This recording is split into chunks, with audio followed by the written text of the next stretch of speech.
El siguiente segmento tiene contenido o opinión. La entrevista en A Primera Hora. Analizamos los hechos del momento junto a sus protagonistas.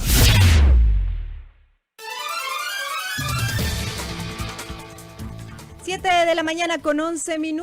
y es momento de nuestra primera entrevista del día. Vamos a hablar con el analista económico Juan Pablo Jaramillo sobre la renegociación de los bonos, hecho que ha hecho noticia durante los últimos días. Adelante, Fabri. Gracias, Irad. 7:11 a.m. Pongamos las cosas en contexto, amable audiencia. Hace exactamente una semana, el gobierno hizo un anuncio respecto de la renegociación de la deuda externa relacionada con bonos. El diario El Comercio publicaba: Ecuador renegocia pagar deuda hasta el 2040 con un interés más bajo. El cuerpo de la noticia del Comercio: el gobierno dio el pasado lunes 6 de julio un paso más en el proceso de la renegociación de la deuda en bonos, que asciende a $17.375 millones, al anunciar los detalles de una propuesta presentada a los inversionistas. El plan contempla emitir 3 nuevos bonos que vencerán en el 2030, 2035 y 2040. Esos papeles reemplazarán a los 10 tipos de bonos que hoy tiene el Ecuador y cuyos vencimientos comienzan en el 2022 y terminan en el 2030.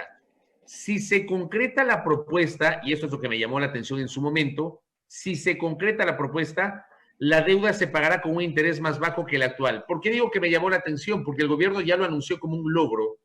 Sin embargo, se entiende que todavía no está confirmada la aceptación del porcentaje mínimo de inversores o de tenedores a esta fórmula que ha planteado el Estado ecuatoriano. Economista Juan Pablo Jaramillo, analista económico, nos acompaña en esta mañana aquí en A Primera Hora. Bienvenido, buenos días, ¿cómo le va?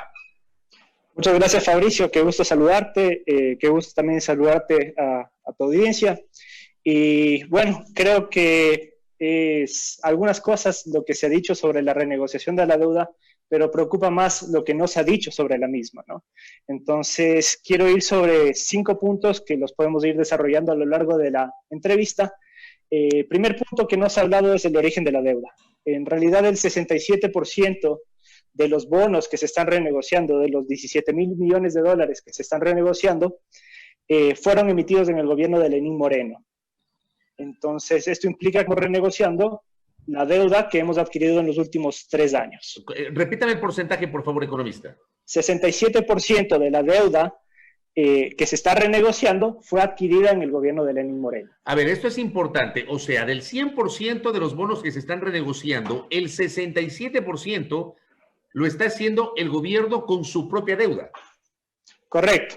En los últimos 3 años hemos tenido un endeudamiento externo agresivo, y esto nos lleva ahora a renegociar la deuda, pero el 67% de esos bonos fueron emitidos en el gobierno de Lenín Moreno y el 33% en el gobierno anterior. Ok, entonces la mayor parte de esta deuda no corresponde ni al gobierno anterior ni a gobiernos anteriores, sino a este gobierno. Le insisto, correcto, porque esta me parece que es una precisión muy importante para poner en contexto este diálogo. Correcto, Fabricio. El segundo punto que tenemos que mencionar es que esta negociación tuvo un costo de oportunidad inmenso para entrar en la misma, porque en los últimos 3-4 meses nosotros prepagamos deuda y anticipamos pago de deuda por el orden de $1.000 millones. Y hay que tomar en cuenta entonces que este es el costo de entrada dentro de la negociación, y esto es algo que nos están analizando. Tenemos que ver qué hubiésemos podido hacer con esos $1.000 millones para atender la pandemia.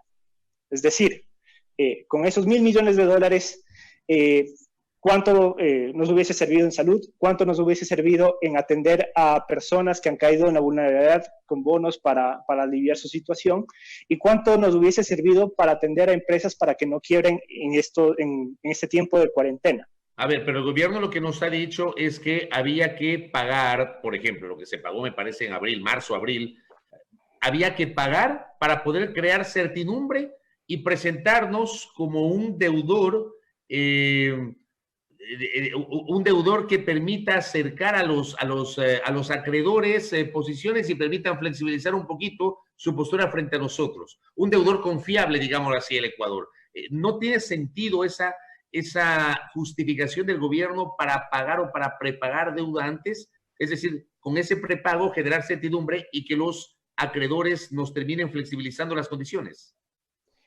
Fabricio, nos ha dicho toda la verdad al país. El prepago de la deuda proviene de condiciones legales contraídas en bonos emitidos por este mismo gobierno que fueron perjudiciales para el país.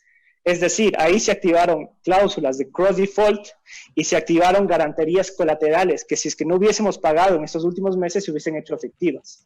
Recordemos que, por ejemplo, en el 2018, este gobierno emitió un bono de $1.000 millones con una garantía del 240%. Esto es como que un ciudadano se endeudara para adquirir un vehículo poniendo en prenda su vivienda, para que la gente lo entienda. Entonces, estas condiciones legales es lo que llevaron al prepago de la deuda para que estas garantías colaterales no se hagan efectivas. Y ese también es uno de los puntos que no se ha discutido sobre esta renegociación de la deuda. Es decir, desconocemos absolutamente sobre las condiciones legales de este acuerdo. No sabemos si es que esto viene con garantías colaterales, no sabemos si esto activa nuevamente cláusulas de cross default. ¿Qué significa el cross default? Yo tengo el bono A y tengo el bono B.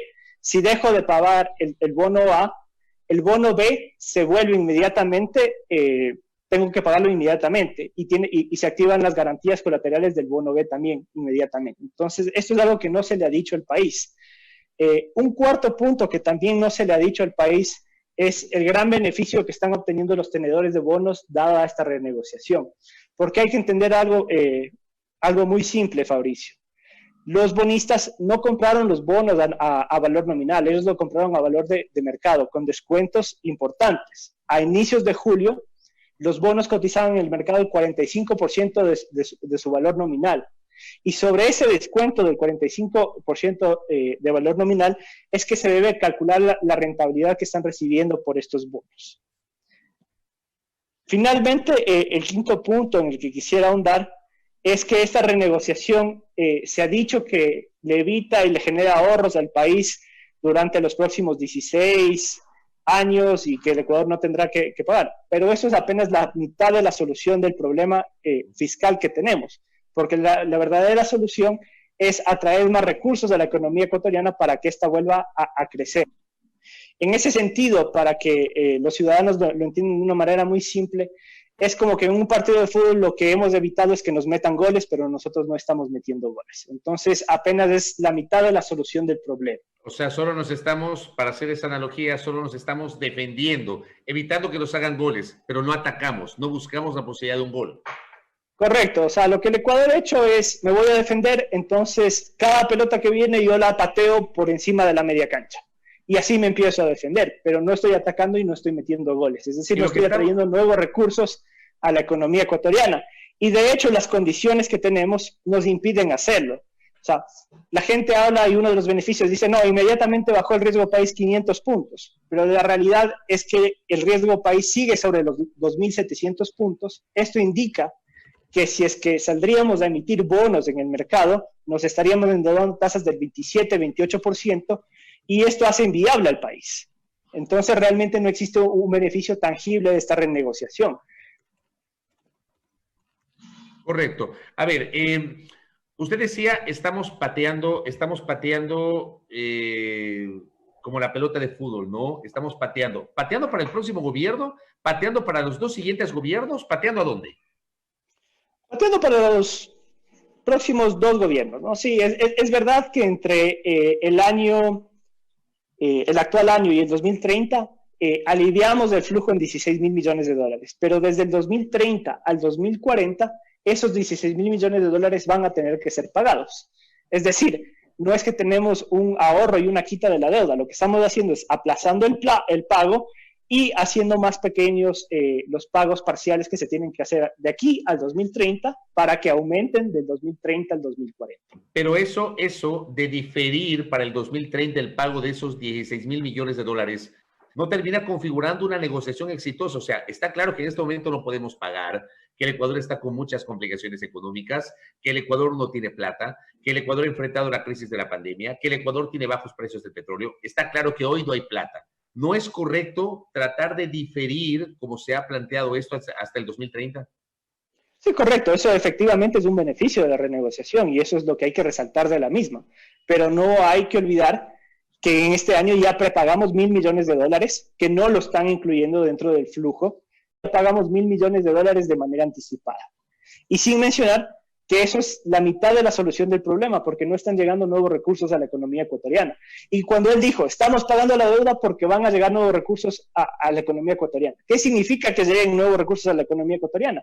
Que podríamos emitir deuda de tipo comercial en los mercados. Eso no es lo que ha ocurrido. Los recursos que supuestamente están llegando a la economía ecuatoriana no son producto de esta renegociación, son producto de negociación con multilaterales y con gobiernos como la China. Ahora, la pregunta del millón. ¿Se puede saber algún día quiénes son los tenedores de los bonos? Porque, digamos, termina siendo un buen negocio. Usted señalaba, son tenedores que no compraron los bonos al 100% del valor nominal, sino que lo hicieron con descuento al valor del mercado. Entiendo que con esta renegociación, estos tenedores se benefician del 100% del valor nominal. Correcto, es decir, yo compro en el mercado a precio de mercado, pero el flujo que recibo es sobre el 100% de la inversión, sobre el valor nominal. Entonces, esto implica que, por ejemplo, si es que en la condición inicial del bono, acorde al flujo presentado por Martínez, la tasa interna de retorno de esos inversionistas hubiese sido del 8.52%. Con la renegociación, y dado a que el precio de mercado era del 45%, el beneficio que ellos estarían obteniendo es del 11.82%. Pero en los últimos 3-4 meses, esos precios en el mercado fluctuaron a la baja. Y de hecho, o sea, si es que alguien compró bonos al 40%, tiene una rentabilidad del 13%. Si alguien compró bonos al 30%, tiene una rentabilidad del 16%.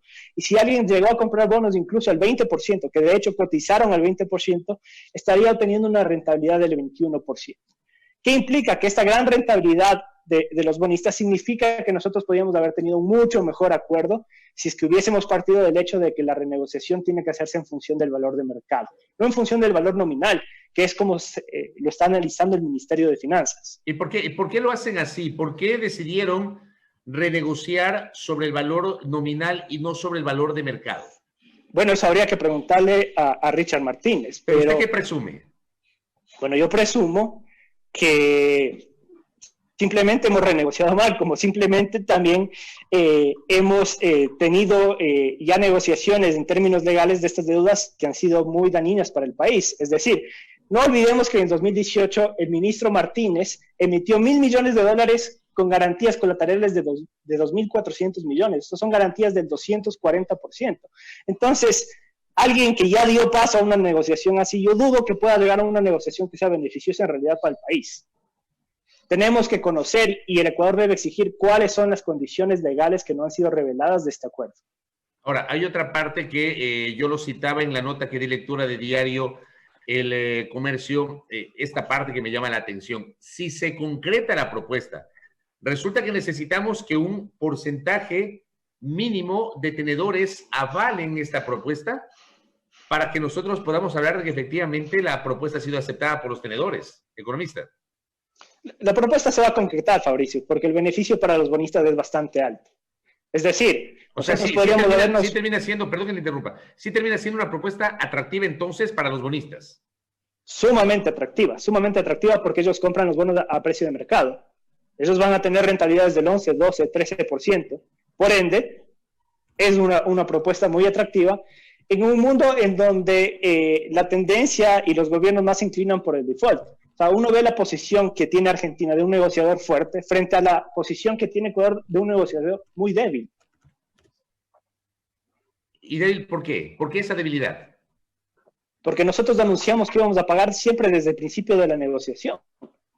Entonces los bonistas sabían que tenían el mando de la negociación. Ellos nos sometieron y ellos les están imponiendo sus condiciones. Se nos quiere hacer vender que nosotros estamos obteniendo unas condiciones muy favorables para el país.